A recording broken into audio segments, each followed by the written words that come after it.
Bom dia, pessoal. Vamos começar. Na aula de hoje está planejado a gente analisar, então, as autofunções, né, ah, associada ao átomo de hidrogênio, ou os átomos hidrogenoides, no caso geral, né, átomos de um único elétron, né, um núcleo de número atômico Z e um elétron orbital, certo? Claro que isso é uma simplificação, né, os átomos, em geral, neutros têm muitos elétrons, né, mas aqui a gente está analisando o caso mais particular, mais simples, onde a gente tem um único elétron orbitando um átomo, um núcleo de número atômico Z. Né? Na aula passada a gente derivou já em detalhes tanto a parte angular quanto a parte radial da função de onda, né? A gente vai analisar um pouquinho mais as propriedades delas, né? Principalmente a parte radial, que é a novidade, porque os harmônicos esféricos que dão a dependência angular já são conhecidos, né? E depois a gente vai analisar as densidades de probabilidade, ou seja, o módulo quadrado dessas funções de onda, dessas autofunções das energias dos átomos hidrogenoides e ver qual é que é a cara dessas densidades. Basicamente vão dar a cara dos orbitais, né? Forma espacial dos orbitais, ou seja, as regiões espaciais onde tem maior probabilidade de encontrar o elétron nesses átomos hidrogenoides. Né? Então vamos começar aos poucos aqui. Se acontecer alguma coisa, vocês falem pelo som. Tá? Então, só para lembrar, na aula passada a gente mostrou que em coordenadas esféricas, devido ao potencial ser esfericamente simétrico, né, a forma da função de onda das autofunções para átomos hidrogenoides, né, depende de três números quânticos, né, o número quântico principal, que é o único que vai controlar os níveis de energia, e depois nós temos dois outros que não são independentes, né, que é o L e o M, o azimutal e o magnético. Eles vão, então, rotular os harmônicos esféricos, né, e estão associados, então, com o momento angular da partícula, ou do elétron. Né? Basicamente, a gente fatorizou, né? A gente tem a função de onda parte radial e a função de onda parte angular é dada pelos harmônicos esféricos. Né? A parte radial nós determinamos na aula passada, ela depende dos polinômios de Laguerre associados, como a gente mostrou na aula passada. Né? Ah, a gente mostrou rapidamente, né, que o potencial efetivo que este elétron no átomo de um único elétron sente, né, só pode ocorrer nas proximidades da origem do sistema de coordenadas ou para coordenadas R tendendo a zero, só no caso onde o momento angular é nulo, porque nós temos no potencial efetivo, na energia potencial efetiva, um termo centrífugo, né, que é proporcional ao número quântico azimutal, ou seja, ao quadrado do momento angular, e tem uma divergência com R quadrado na energia potencial efetiva. Isso significa que eu tenho uma barreira de potencial, né, quando eu vou para a proximidade da fonte, ou seja, a proximidade do núcleo, né, e eu não consigo encontrar o elétron naquela região espacial. Então, eu tenho função de onda não nula em R tendendo a zero apenas nos casos onde o momento angular é nulo ou quando o número quântico azimutal é zero, né, que é o menor valor possível. Só para lembrar, né, o número quântico L não é independente, no caso do átomo hidrogenoide, ele varia entre 0 e n-1, então ele depende do número quântico principal que dá os rótulos para os níveis de energia. Né? No caso onde o L é igual a zero, independente de qual n for, a gente consegue calcular quanto é que é a função de onda. Se a gente pegar a expressão da função de onda parte radial, que a gente derivou na aula passada, em algum detalhe, né? E calcular em R igual a zero, ou seja, na origem, né? Se eu tomar o módulo quadrado da função de onda, no caso onde o L, o momento angular é nulo, né? Quando o raio, a distância radial é zero, basicamente isso vai nos dar o produto do módulo quadrado do harmônico esférico y00, que é uma constante, né? 1 sobre 4π, tem simetria radial, e a função de onda, a parte radial, a função R e M0, ou seja, ML é igual a zero, né? Calculada em R igual a zero, isso vai dar basicamente esta quantidade que depende do número atômico, Z, né? E do número quântico N dividido pelo cubo do raio de Bohr a zero. Né? Então, nesses casos onde o momento angular é nulo, independente do número quântico N, ou seja, independente do nível de energia, a gente tem um valor do módulo quadrado, ou seja, a densidade de probabilidade na origem, diferente de zero, proporcional, então, ao cubo do número atômico do núcleo. Inclusive, a gente consegue ver que a densidade de probabilidade cresce, né, com o número atômico do núcleo onde esse elétron está orbitando, certo? Lembrando que essas constantes que aparecem aqui basicamente são da expressão da normalização da função de onda da parte radial que a gente mostrou na aula passada, a forma funcional, depende de N, L, e assim por diante, do número e do raiz de Born. Aqui é só uma tabela, isso está no nosso livro-texto, né, uma tabela das formas funcionais. Aqui eu tenho os três números quânticos, né, o N principal, o L azimutal e M magnético, né. A função de onda completa, né, em termos das três variáveis das coordenadas esféricas, né. Para os primeiros níveis de energia, o N igual a 1, N igual a 2, 3 e até o 3, né, os três primeiros níveis de energia, o estado fundamental, o primeiro estado excitado, o segundo estado excitado, e aqui, claro, dado o N, nós temos os L's possíveis, né? Para N igual a 1, a gente só tem um L possível, que é L igual a 0, lembrando que o L vai de 0 até N menos 1. Para N igual a 2, a gente tem L variando entre 0 e 1, né? E para N igual a 3, a gente tem L's variando de 0 até 2. Lembrando que para cada L, o número quântico M varia entre menos L e L, mais L, né? Ou seja, nós temos 2L mais 1 valores possíveis para o número quântico magnético, né? Então, aqui estão as funções de onda correspondentes para cada caso desses, né? Nós conseguimos ver que no caso onde o L é igual a 0, né? Estou só mostrando alguns casos aqui, né? Aqui para os três N's distintos, para L igual a 0, onde a função de onda é não nula na origem, né? O R tendendo a 0, a função de onda só tem, claro, é dependência radial, porque o harmônico esférico para L igual a 0 é uma constante, né? 1 sobre 4π, com simetria esférica. Então, quando L igual a 0, só tem dependência radial na função de onda completa, né? Dependendo de R, θ e φ. Até a N igual a 3 aqui, né? A forma de calcular isso a gente sabe, né? A gente conhece a tabela dos harmônicos esféricos e as tabelas da função de onda parte radial, o produto disso da função de onda completa. Sabido, então, as propriedades, né, das funções de onda, como é que ele se comporta, né? Principalmente quando é L igual a 0, agora vamos analisar as funções de densidade e probabilidade associada àquelas funções de onda ou às autofunções dos átomos hidrogenoides, né? Em coordenadas esféricas. A dependência angular do módulo quadrado, ou seja, dessa densidade de probabilidade dos átomos hidrogenoides é conhecida, porque a parte angular, a dependência angular é igual é dada pelos harmônicos esféricos YML, né? LM, perdão, não mais, né? LM. E o módulo quadrado dos harmônicos esféricos, né? A gente analisou 2 aulas atrás, né? Geometricamente, né, o módulo quadrado dos harmônicos esféricos são superfícies em coordenadas esféricas, né? Então, para cada valor de L e M, nós temos uma superfície em coordenadas esféricas distintas. Só para lembrar, né, no caso mais baixo, onde L é igual a 0, a gente tem simetria esférica, porque o harmônico esférico é uma constante, então o módulo quadrado também é uma constante. Isso nos dá uma superfície esférica, né, em coordenadas esféricas. Para L igual a 1, para os distintos valores de M, nós temos halteres, né, com eixos de simetrias distintos, tanto no eixo Z quanto no eixo X, por exemplo. A gente analisou esses casos para o L igual a 1. Para o L igual a 2 também começa a complicar, né? Quanto maior o L, começa a complicar a forma funcional, a geometria do caso, né? Mas, por menos até L igual a 2, nós analisamos caso a caso, né? Tanto o corte transversal como a superfície correspondente. Então, a densidade de probabilidade para os átomos hidrogenoides, na parte angular, é tranquila. São os quadrados dos harmônicos esféricos que são representados por representam, né, superfícies em coordenadas esféricas. Ainda analisando em detalhe o módulo quadrado de uma das funções de onda que a gente não analisou completamente ainda é a parte radial. Na aula passada, nós derivamos a expressão da função de onda à parte radial, que é a função RNL, então ela depende de 2 números quânticos, né? O N e o L. A densidade de probabilidade radial, ou seja, só na distância radial, que eu vou denotar por PNL de R, né? É o módulo quadrado da função de onda radial multiplicado por R quadrado, certo? Lembrando que essa quantidade aqui ela é normalizada, né? Quando a gente normaliza a função de onda completa, a gente tem uma condição de normalização para a função radial, que é a integral em toda a distância radial, de 0 a infinito, né?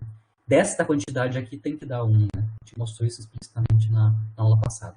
Mas essa aqui é a densidade de probabilidade associada à direção radial, né? Então, a probabilidade de encontrar o elétron numa coordenada radial que está entre R e R mais dr, né, é obtida por integração desta quantidade aqui, né, entre essas distâncias radiais de R até R mais dr. Né. Isso vai nos dar, então, a probabilidade de encontrar o elétron nesta região radial entre R e R mais dr. Né. Então, a gente consegue entender qual é que é a densidade de probabilidade na parte radial. A parte angular já está dada dos ângulos esféricos ao quadrado. O que a gente vai analisar agora é qual é que é a cara, né, funcional em termos da distância radial desta quantidade, que não é apenas a função radial ao quadrado, mas sim a função radial ao quadrado, módulo quadrado dela, mais multiplicada por r quadrado. Né. Então, vou analisar qualitativamente, né, qual é que é o comportamento dessa função, né, a função densidade de probabilidade radial, que dá a probabilidade de encontrar o elétron dado uma distância radial a partir dos gráficos dessa função. Né. Só para lembrar como é que é a cara da função, na aula passada a gente derivou em detalhes a normalização e a forma funcional da função R, né? Basicamente, o comportamento a menos da normalização é isso daqui, né? É ρ na L, lembrando que ρ, né? Ρ é proporcional a R, o ρ é proporcional a R a menos do número atômico dividido pelo raio de Bohr e o número quântico principal, né? Mas basicamente o ρ é proporcional a R. A dependência que a gente mostrou na aula passada em R é essa daqui, né? Ρ na L, então a potência de ordem L, de ρ, uma exponencial decrescente em R, certo? E o polinômio de Laguerre associado, né? É um polinômio de ordem n-l-1, né? A gente mostrou na aula passada como calcular os polinômios associados de Laguerre, né? Mas é um polinômio de ordem n-l-1, certo? Qual é que é a cara nas proximidades da origem? Bom, basicamente vai ser um R na 2L, né? Porque nós temos, quando a gente elevar ao quadrado essa função, a dependência em R principal vai ser, claro, a exponencial para R pequeno vai ser da ordem de 1, o polinômio de Laguerre nas proximidades da origem vai dar uma constante, né? Porque são polinômios calculados em R igual a 0, vai dar uma constante. E o R e a potência ρ na L, ou R na L ao quadrado, vai dar uma dependência R na 2L, né? Essa é basicamente o comportamento nas proximidades da origem da função de densidade de probabilidade radial, né? Quando, claro, o L for diferente de 0, né? Explicitamente. Isso significa, de novo, né, que a gente tem que a gente tem probabilidade nula ou próximo de 0 de encontrar partícula próxima da origem se o momento angular for diferente de 0. Só no caso onde o momento angular é nulo, eu posso ter a função de onda não nula na origem. Né? Lembrando que essa função densidade de probabilidade, o R quadrado multiplicado pelo R2, vai ter nodos, né? Basicamente, analiticamente, a gente vai ter n menos L1 menos 1 nodos radiais. O número de nodos tem a ver com o número de zeros do polinômio de Legendre associado. Como ele é um polinômio de ordem n menos L menos 1, obviamente nós temos até n menos L menos 1 raízes, né? Ou seja, zeros dos polinômios de Laguerre associados. Então, os nós das densidades de probabilidades radiais são mapeadas, né? São advindas dos zeros dos polinômios de Laguerre associados que são de ordem n menos L menos 1. Né? E nós vamos ter, obviamente, n menos L máximos, né? Associados com a densidade de probabilidade radial, certo? Isso também tem a ver com a ordem polinomial dos polinômios de Laguerre associado. Né? No caso onde o L obtém o valor máximo fixado n, né? Então, no caso onde L é n-1, que é o maior valor possível de L dado o número quântico principal n, né? A gente pode mostrar que só nesse caso onde o L tem o valor máximo dado um n, a gente vai ter um único máximo. Está claro aqui, né? Se eu calcular, se eu tenho n menos L máximos, quando o L é o valor máximo n-1, eu vou ter um único máximo. Né? E que ocorre precisamente, a gente pode calcular, né? Esse ponto de máximo, né? Quando L é n-1, justamente vai dar esse máximo ocorre na distância radial igual ao raio de Bohr. Né? Então, exatamente como Bohr predisse, o valor do raio correspondente de um átomo hidrogenoide, né, com número quântico, número atômico Z e número quântico principal N, né? Obviamente, quando eu tenho átomo de hidrogênio Z igual a 1, então a gente tem N quadrado multiplicado pelo raio de Bohr, né? Então, no caso particular, quando a gente tem obter o valor máximo de L para o fixado número quântico principal, a gente obtém a mesma predição que o Bohr no modelo semiclássico, né? Os raios de Bohr vão ser obtidos aqui para o caso onde eu tenho o valor máximo de L dado no meio. Né? Lembrando que aqui a gente muda de paradigma na descrição do movimento do elétron, né? No caso do modelo semiclássico do Bohr. A gente tem órbitas, né? Porque ele ainda está fazendo um modelo semiclássico, né? As órbitas são clássicas, ele só está introduzindo uma hipótese ad hoc, que é a condensação das energias, né? Mas ainda é órbita clássica, né? Que o elétron tem. Aqui, em mecânica quântica, não, como o elétron é descrito por uma função de onda, a sua probabilidade de encontrar ela numa região espacial é dada pelo módulo quadrado dessa função de onda. Então, ela tem uma interpretação probabilística para a forma de encontrar o elétron numa determinada região espacial, que são os orbitais, né? Então, os orbitais estão associados com o módulo quadrado da função de onda dos átomos hidrogenoides, né? A função completa psi, né? Que a gente já vai analisar em detalhe. Então, troca a forma de descrever de órbita para orbital. E esse orbital está associado, claro, é a representação gráfica. O orbital é a representação gráfica da densidade de probabilidade completa, né? Tanto na parte radial como na parte angular, o módulo quadrado de psi, certo? Então aqui não fala mais de raio de órbita, mas sim um raio, né, médio, onde a gente tem probabilidade maior de encontrar o elétron, né, a probabilidade máxima de encontrar o elétron. Então, como eu estou mostrando aqui, eu falei genericamente a cara da densidade de probabilidade radial, e aqui eu estou mostrando o gráfico dessa probabilidade radial em função da distância radial para os primeiros valores de n. Né? Então, por exemplo, aqui eu tenho para n igual a 1, que é o menor valor do número principal, e Lzinho, obviamente, correspondente, que é o L igual a 0. Né?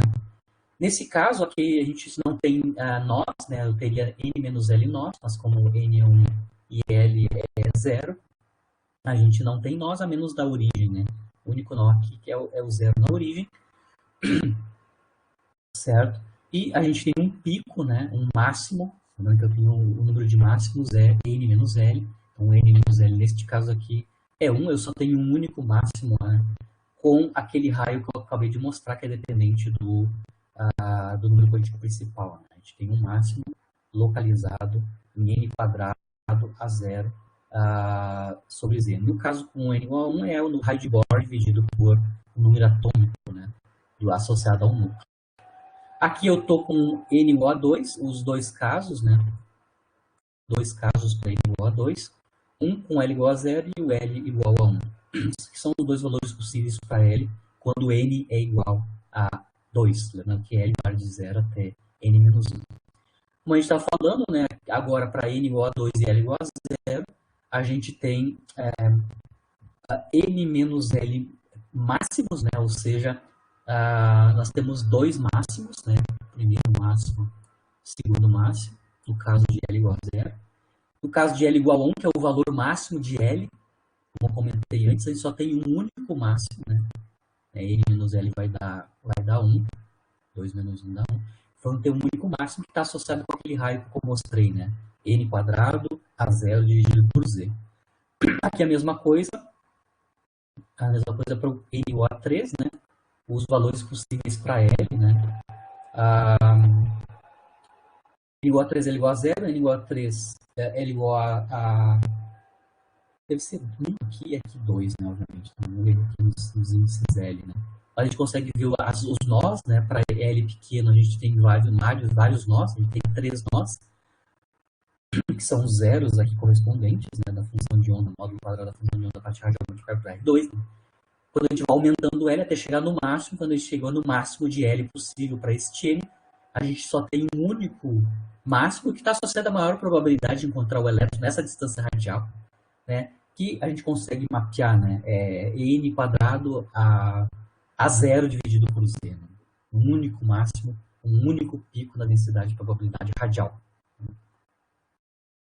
Aqui explicitamente para alguns valores de N, mas a característica geral é mapeada completamente, né? Tanto o número de nós, a gente tem N menos L menos 1 nós, que tem a ver com os zeros do polinômio de Legendre de Laguerre, perdão, associado, que também tem ordem n menos l menos 1, e a gente tem l menos n nós, n menos l nós, né, associados. E no caso onde o L é máximo, a gente só tem um pico, né, um único máximo.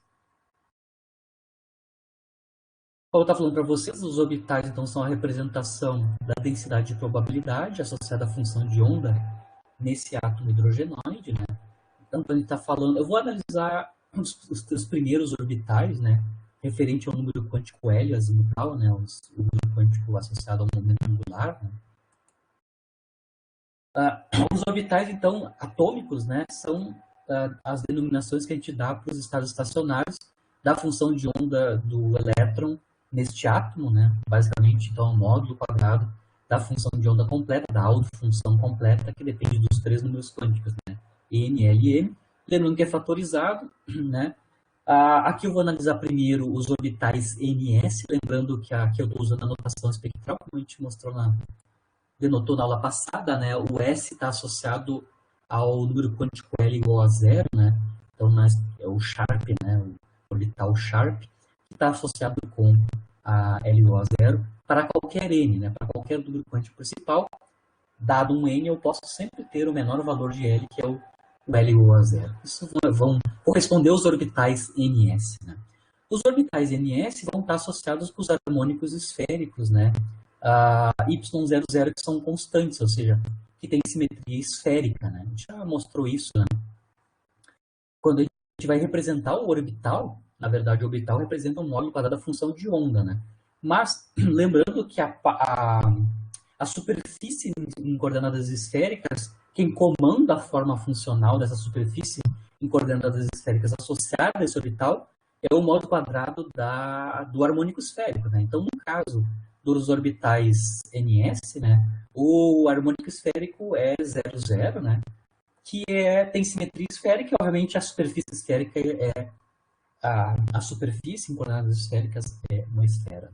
Então a gente pode representar de várias maneiras os orbitais, mas a gente já sabe que o controle da forma funcional do orbital, né, é comandada principalmente pelos harmônicos esféricos, né.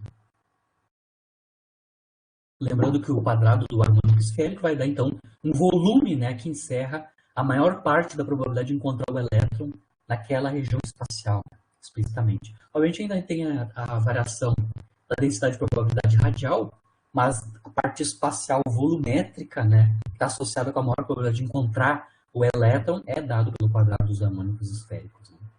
Então, como a gente tinha falado, né, quando L igual a zero, corresponde aos orbitais MS, a simetria esférica para o harmônico esférico, e a gente vai ter, então, simetria esférica em torno do núcleo, né? Tem duas maneiras distintas de representar os orbitais, ou seja, a nuvem eletrônica, né, que representa o orbital S, né, no caso aqui, né, o NS. Uma maneira, que é a mais complicada, né, é representar a probabilidade de encontrar o elétron, né, que é através de uma densidade de pontos, né. Então, nós temos os eixos coordenados, a gente vai representar maior ou menor probabilidade de encontrar o elétron num determinado ponto do espaço, né, a partir de densidades, né, a densidade de pontos, né. Então, regiões mais densas têm maior probabilidade de encontrar o elétron ali, regiões menos densas são probabilidades menores de encontrar o elétron ali.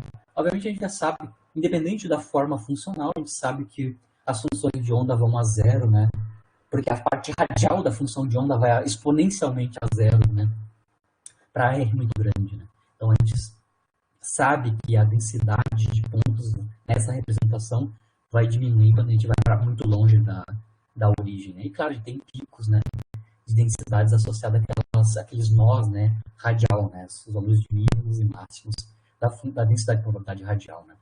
A maneira mais comum de representar é o volume esférico. Basicamente, a gente representa o orbital, quando na química é muito utilizado isso, mas, em geral, é utilizado sempre assim, na maior parte do tempo, né, a representação dos orbitais, é basicamente representar o orbital pelo harmônico esférico módulo quadrado dele, né, ou seja, no caso dos orbitais NS, é o volume esférico, né, do qual o elétron passa a maior parte do tempo, né.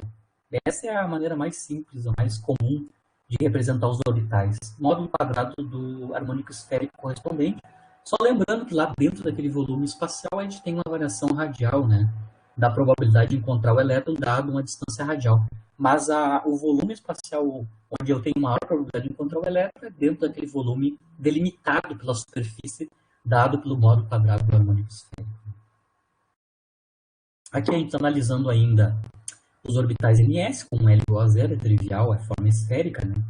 Para n maior que 1, né? Ou seja, para 2s, 3s, assim por diante, a parte radial, como a gente tinha comentado, né? Tem n-1 nós, né? Como eu estava comentando com vocês. Como é o caso aqui, né? Isso tem os nós na parte radial, né? Por exemplo, aqui eu tenho n igual a 2, L igual a zero, que é o que a gente está analisando, né? Seria o orbital 2s, né? A gente tem dois nós aqui, né? Tem um nó na origem, zero, e um outro nó a uma determinada distância da origem, né? Aqui a gente tem o N3, L igual a zero, que seria o orbital 3s, né? A gente tem 1, 2, 3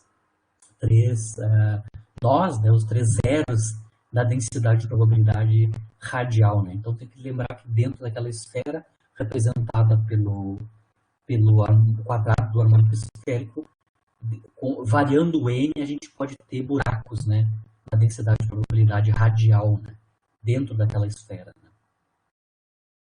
É uma superfície, lembra? Né? Aqui é só mostrando os dois casos de representação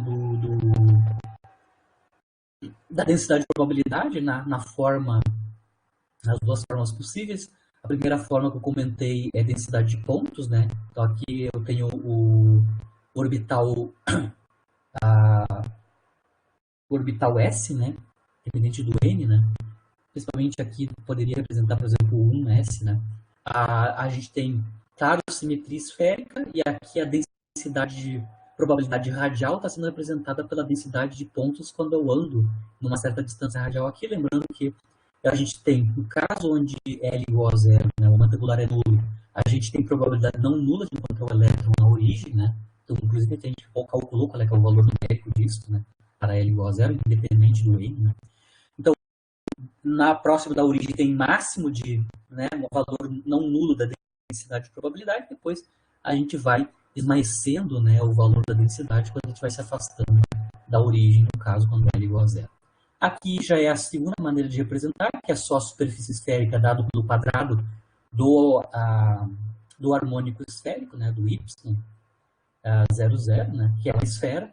Tá? Lembrando que aqui a gente perde um pouco o que está acontecendo referente à densidade de probabilidade radial, né? Mas a gente só sabe que aqui dentro dessa esfera a gente tem probabilidade máxima de encontrar o elétron dentro dessa região esférica, né? Claro que a gente pode fazer cortes, né, transversais nessa esfera, nessa superfície esférica, e também entender como é que é o comportamento com a distância radial, né? Por exemplo, aqui eu tenho um n diferente de 1, né? Então aqui o n igual a 1 a gente já sabe o que acontece, né? É o 1s, né? 1s a gente já sabe o que acontece, né?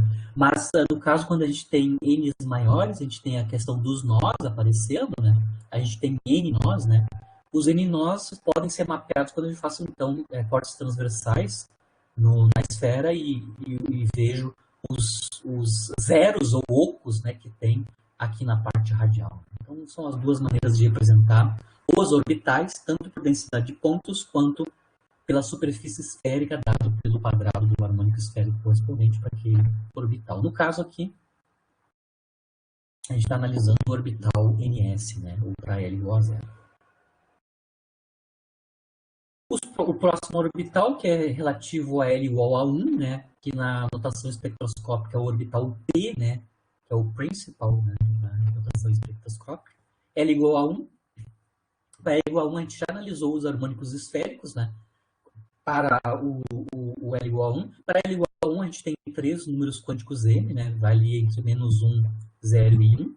Então a gente vai ter três orbitais associados ao orbital P, né. Ou seja, para L igual a 1 eu tenho três números quânticos M, significa que eu tenho três harmônicos esféricos. Cada um desses harmônicos esféricos, a gente analisou isso em detalhe na aula retrasada, a gente mostrou que para L igual a 1, basicamente a forma da superfície esférica associada a esses harmônicos esféricos Y1, mais ou menos 1 e 0, são halteres, né, na representação de superfície em coordenadas esféricas. A gente analisou tanto o corte transversal quanto a própria superfície, né? Então, começando, lembrando que o y10, né, tem essa forma, é uma dupla altere, cujo eixo de simetria é o eixo z, e depois, quando a gente tem os números quânticos mais ou menos 1, que corresponderiam ao módulo quadrado dos harmônicos esféricos y1 menos 1 e y11, nós temos também duplos halteres, só que os duplos halteres mudam de eixo de simetria, né? Tanto o eixo de simetria x quanto o eixo de simetria y. Né? Então, basicamente, são 3 duplos halteres com os eixos de simetria mudando em conformidade com o número quântico magnético. Né? Lembrando que no caso de n igual a zero, a gente tem simetria em torno do eixo z. Né? O duplo haltere é no eixo z. A gente fez em detalhe isso na aula retrasada. Né?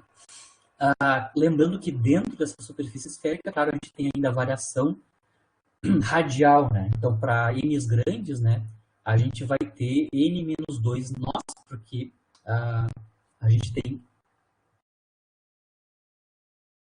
n menos l, né, n menos l menos 1 nós, né, associados com a densidade de probabilidade da parte radial, né, e n menos l máximos, né, mas o número de nós é n menos l menos 1. Então, no caso de L igual a 1, a gente tem n menos 2 nós, dado o número quântico n. Que não está representado aqui, mas a gente poderia fazer cortes, né, cortes transversais e analisar radialmente, né, as densidades de probabilidade na distância radial. Mas a probabilidade de encontrar, a probabilidade máxima de encontrar o elétron espacialmente é dado pelo harmônico esférico, com o módulo quadrado correspondente, que são essas superfícies, né, duplos halteres, no caso dos orbitais P. Os orbitais D correspondem então ao próximo L, né, que é o L igual a 2, né, S L igual a 0, P L igual a 1, D L igual a 2. Né? Claro que quando a gente vai aumentando o L, mais diversificado, né, é a forma dos orbitais ou dos harmônicos esféricos, né, associados com eles. Né? No caso do orbital D, que é L igual a 2, né, a gente tem 4 deles que têm forma de 4 lóbulos, né, de sinais alternados, que são esses primeiros 4 aqui. Lembrando que o que está mudando nesses 4 casos, que são trevos, né? Se eu fizesse um corte transversal, a gente vai ter um trevo de 4 folhas, né? 4 lóbulozinhos, né? O que altera nesses 4 casos são os eixos de simetria, né? Para cada um deles. Por exemplo, aqui a gente tem o eixo de simetria no plano XY, aqui nesse a gente tem o plano de simetria no plano ZY, o outro tem o plano de simetria ZX, e outro plano de simetria YX, né? Então, os eixos de simetria onde estão depositados, né, esses 4 lóbulos, né? São os 4 casos, e ainda tem um bem diferente, né? Que é o duplo lóbulo, né, rodeado por um anel. Então, tem um altere rodeado pelo um anel, né, em torno da origem aqui, relacionado com um dos harmônicos esféricos correspondentes. Eu acho que eu não sei se eu cheguei a apresentar esses casos, mas eu acho que sim. Pelo menos alguns deles, não todos, mas alguns deles. O corte transversal e a forma funcional. Acho que eu mostrei colorido, né? Até o L igual a 2, os orbitais, né? Os módulos quadrados dos harmônicos esféricos correspondentes. Mas basicamente para os orbitais D a gente tem 4 lóbulos, né? No caso de certa simetria, eixos de simetria, e um caso onde a gente tem um duplo altere mais um anel rodeando em torno da origem, né? Lembrando que dentro dessas superfícies esféricas a gente tem aqui no caso dos orbitais D, que é L igual a 2, a gente vai ter N menos L menos 1 nodos, né? Nós. No caso de L igual a 2, a gente vai ter N menos 3, então nós radiais dentro dessas superfícies, obviamente. Né? São as variações das densidades radiais dentro dessa superfície esférica, né? Superfície em coordenadas esféricas. Então, está mostrando as caras dos orbitais, que basicamente vão ser marcados, então, na representação mais simples, né?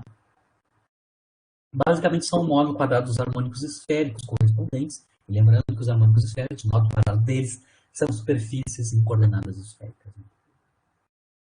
E são as regiões espaciais onde a gente tem maior probabilidade de encontrar o elétron, né? Os átomos hidrogenoides. Né? Agora eu vou para exercícios de fixação associado a essas propriedades dos harmônicos, das densidades de probabilidade, tanto radial quanto a completa, né?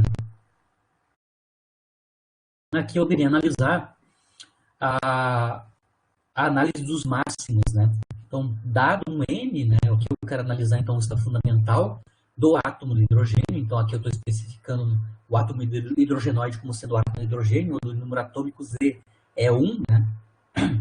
E, obviamente, no estado fundamental, o estado fundamental é o orbital 1s, né? O estado 1s, né? N igual a 1, L igual a 0, onde na notação espectral o L igual a 0 é o orbital S, né?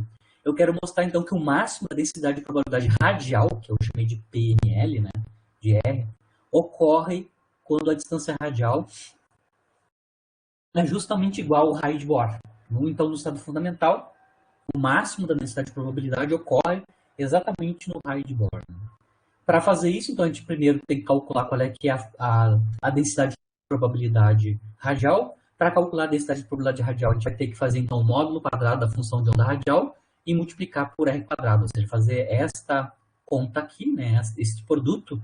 Obviamente, lembrando que a função de onda parte radial depende de dois números quânticos, né, o N e o L. No caso, como o orbital é um S, estado fundamental, o N igual a 1, né, e o L é igual a 0. Então, a função de onda parte radial é a função R10, certo? E se a gente lembrar qual é que é a forma funcional, não precisa lembrar, né? Ele tem a forma funcional, mas ele tem tabelas, né, de como é que é a cara da função de onda parte radial. Basicamente está aqui, né? A menos da normalização é uma exponencial decrescente, né, de menos R sobre A zero, né? No caso do átomo de hidrogênio Z igual a 1, então é E na menos R sobre A. Então, é um exponencial decrescente cujo expoente é menos E sobre A zero, onde A zero é o raio de Bohr. O módulo quadrado disso a gente já sabe como é que vai ficar, né? Aqui, ó, vai ser E na menos 2R sobre A zero, multiplicado por R quadrado, isso nos dá, então, a densidade de probabilidade radial associada ao estado fundamental a 1S, né, o átomo de hidrogênio. Eu não vou colocar aqui as normalizações, porque resta, como a gente vai fazer o teste da derivada primeira, basicamente ele só precisa da dependência radial. A normalização não vai importar quando a gente for fazer o teste da derivada primeira. Ou seja, eu quero calcular o máximo dessa densidade, ou seja, o máximo dessa função.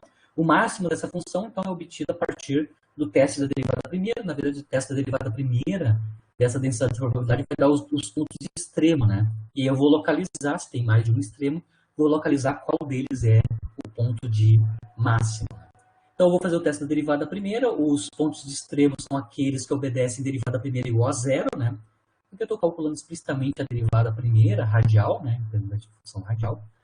Aqui é a derivada do produto, né? O produto R quadrado com a exponencial. Então, tem dois termos aqui como resultado da derivada primeira, né? Eu derivo o R quadrado, que é 2R, multiplicado pela exponencial, mais, né? Mantém o R quadrado e deriva a exponencial, que é ela mesma menos a derivada do expoente, né? Que vai dar menos 2 sobre a zero. Certo?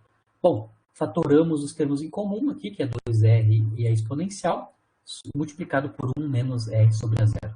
Vocês conseguem ver que tem a derivada primeira, em função da distância radial, ela tem dois zeros, né? Um R igual a zero e outro R igual a zero. O primeiro extremo, que é R igual a zero, está claro que é o ponto de mínimo, né? Porque em R igual a zero, essa densidade de probabilidade é nula. Então, esse extremo R igual a zero está associado com o mínimo da densidade de probabilidade radial associado ao estado fundamental do átomo de hidrogênio. O outro ponto de extremo, claro, deve ser o ponto de máximo, né? Que corresponde, então, ao raio de Bohr. Então, eu consigo mostrar aqui explicitamente que o máximo da densidade de probabilidade radial, no caso do estado fundamental do átomo de hidrogênio, corresponde ao raio de Bohr. A gente já viu isso graficamente, a gente mostrou aqui o gráfico, né, da função de onda, a densidade de probabilidade radial, né? A gente tem um pico máximo exatamente em distâncias radiais que são igual ao raio de Bohr, no caso do átomo de hidrogênio, para N igual a 1.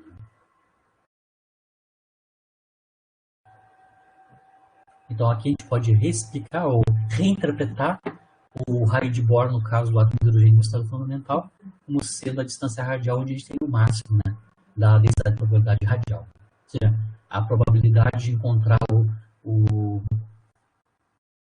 elétron numa distância radial igual ao raio de Bohr é máxima. É máxima. Aqui eu vou brincar um pouquinho com superposição quântica, né? A gente não analisou muito isso, mas isso é super importante em mecânica quântica, o princípio da superposição. O princípio da superposição basicamente vem das propriedades da equação de Schrödinger, como uma equação diferencial linear, né? O princípio da superposição é obedecido, né? O que é o princípio da superposição, né? Se eu tenho duas ou mais soluções distintas, né, individuais da equação de Schrödinger, uma superposição linear dessas soluções distintas também é uma solução da equação de Schrödinger, tá? Isso é o princípio da superposição em mecânica quântica, que tem, basicamente, advém do fato da equação de Schrödinger ser uma equação diferencial linear, parcial linear, certo? Aqui eu vou construir a função de onda de um estado do elétron num átomo como uma superposição quântica, né? Ou seja, uma superposição de duas soluções, né, individuais do átomo hidrogenoide, né? Então aqui eu vou ter um elétron que está sendo descrito por uma função de onda. Eu só vou aqui alterar um pouquinho a notação para ser psi maiúsculo, tá? Uma função de onda, certo? De um elétron dentro de um átomo, que é uma superposição linear, né? Uma superposição de dois estados eletrônicos que são rotulados pelas funções de onda que a gente conhece, né? As autofunções que a gente acabou de mostrar, todas as psi-NLM associadas. Então aqui eu vou dizer que o átomo dentro de um elétron dentro de um átomo tem uma função de onda, ou seja, o estado dele é representado por uma função de onda, que é uma superposição de duas funções de onda, dois autoestados dos átomos hidrogenoides com coeficientes A e B. Tá? Feito isso, eu sei quem é o estado do elétron, superposição de dois estados, né? Eu quero mostrar aqui no caso em que esses números quânticos, né, o N, o L e o M, e o N', L', M', são todos distintos, ou seja, eu estou usando duas autofunções completamente distintas, né, ou seja, associadas com dois níveis de energias diferentes, né, pro átomo de hidrogênio, né, nessa superposição. Esse estado que eu estou construindo não é uma autofunção, ou seja, não é um estado estacionário, né? Não é autofunção nem de H, nem da energia, nem do L quadrado, o operador L quadrado, o Casimir, né? E nem da componente Z do momento angular. Então, se eu tenho uma função de onda, que é uma superposição de autofunções do átomo de hidrogênio ou do átomo hidrogenoide, onde os números quânticos nessa superposição são exatamente distintos, né? Completamente distintos, esta função de onda não é autoestado de nenhum desses operadores. Nem do H, nem do L quadrado e nem do LZ, certo? Depois, mostrado isso, eu vou construir uma função de onda psi, que é uma superposição, que é autoestado de L quadrado e de H, mas não é de LZ. E também construir uma autofunção que é autoestado de H e de LZ, mas não de L quadrado. Então aqui eu estou brincando com superposições quânticas para descrever o estado de um elétron num átomo, né? Eu estou brincando aqui, construindo o estado do elétron num átomo, com uma superposição de dois autoestados do hamiltoniano, ou seja, dos estados de energia, né? Dado por essas duas funções de onda distintas aqui, né? A psi-NLM e a psi de N', L', M'. Lembrando que os NLM são os números quânticos associados àquele estado específico da autofunção. Lembrando que para mostrar que uma função de onda é autoestado de um determinado operador, significa que se eu operar esse operador sobre essa função de onda, eu vou obter um número real multiplicado pela essa mesma função de onda. Ou seja, eu sei que uma função de onda, por exemplo, psi maiúsculo, é autofunção de algum desses três operadores. Se quando eu operar esse operador sobre essa função de onda, eu obtenho um número real multiplicado por esta função de onda. Esse número real que eu obtenho é o que a gente chama em geometria analítica álgebra linear, né, de alto valor associado a essa autofunção deste operador linear O, certo? Muito bem. Lembrando que as autofunções individuais, né, as psi-NLM, a gente sabe quem são os autovalores de energia, L quadrado e LZ, né? As autofunções de H nos dão os níveis de energia N. As autofunções CNLM tem autovalores de L quadrado, o L é mais 1 H quadrado, são os autovalores do momento angular ao quadrado. E os autovalores, né, do LZ são mh cortado. Então, os distintos autovalores são conhecidos, né, da energia, E, o L quadrado, quadrado do momento angular, e da componente Z do momento angular. Obviamente, se eu estou usando uma autofunção do átomo hidrogenoide. Né? Aqui eu estou fazendo uma superposição, né, uma combinação linear de duas delas. Né? Então, vou começar com o caso geral. Tá? Se os números quânticos são todos distintos, eu vou mostrar que se todos são todos distintos, essa superposição quântica aqui não é autoestado de nenhum desses três operadores. Nem do H, nem do L e nem do LZ. Ou seja, eu não consigo obter uma equação de autovalores e autovetores desta forma. Começando então operando o operador hamiltoniano, o operador energia naquela superposição. Né? Essa superposição, e significa que eu vou operar então o operador hamiltoniano em cada uma das autofunções psi NLM, psi de N', LM, L', M', né? Bom, os A e os B são constantes. Quando eu aplico o hamiltoniano em cada uma dessas autofunções, que são autofunções do átomo hidrogenoide, a gente sabe qual é que é o autovalor correspondente, né? O autovalor correspondente, quando eu aplico H chapéu sobre a psi de N, dá o nível de energia EN e a própria autofunção. Quando eu aplico o operador hamiltoniano numa função de onda cujo número quântico n é n', eu obtenho o nível de energia EN' e a própria autofunção psi de n'. Certo? Dá para ver aqui que isso aqui não é uma equação de autovalores e autovetores, ou seja, eu não consigo fatorar um número real aqui multiplicado pela função de onda original. Por quê? Porque o EN e o EN' são distintos, né? Se o N e o N' são distintos, significa que eu tenho energias distintas aqui, e eu não posso fatorar de maneira que eu poderia construir uma função de autovalores e autovetores. Então, eu consigo mostrar que se o N e o N' são distintos, essa superposição quântica aqui não é autoestado do operador hamiltoniano. Certo?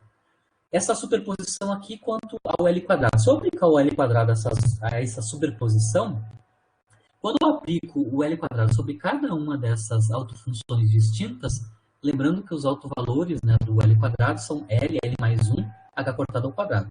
Então, quando eu aplico, né, o L quadrado sobre cada uma dessas autofunções, cujos números quânticos azimutais são L e L', no primeiro caso eu vou obter o autovalor L, L mais 1, H cortado ao quadrado. E quando eu aplico o L quadrado numa segunda função de onda, né, no segundo autoestado, eu vou obter, então, H cortado ao quadrado, L', L' mais 1, como resultado da operação. De novo, como L é diferente de L', eu não consigo fatorar aqui um termo comum e obter a própria autofunção para obter uma equação de autovalores e autovetores dessa forma aqui.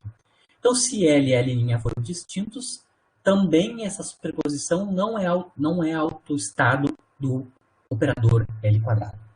E, finalmente, se eu aplicar o LZ, o operador LZ, nessa sobreposição, lembrando que para cada autoestado do átomo hidrogenoide, o autovalor do LZ é mh cortado, né? Então, quando eu aplico o LZ a cada uma dessas autofunções distintas, né, que são autoestados do átomo hidrogenoide, né, eu vou obter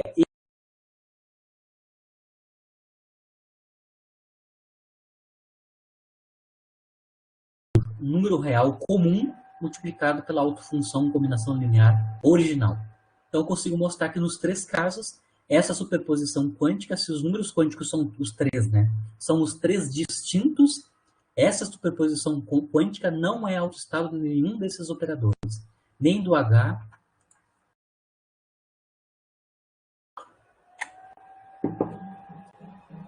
caí aqui só um momentinho.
para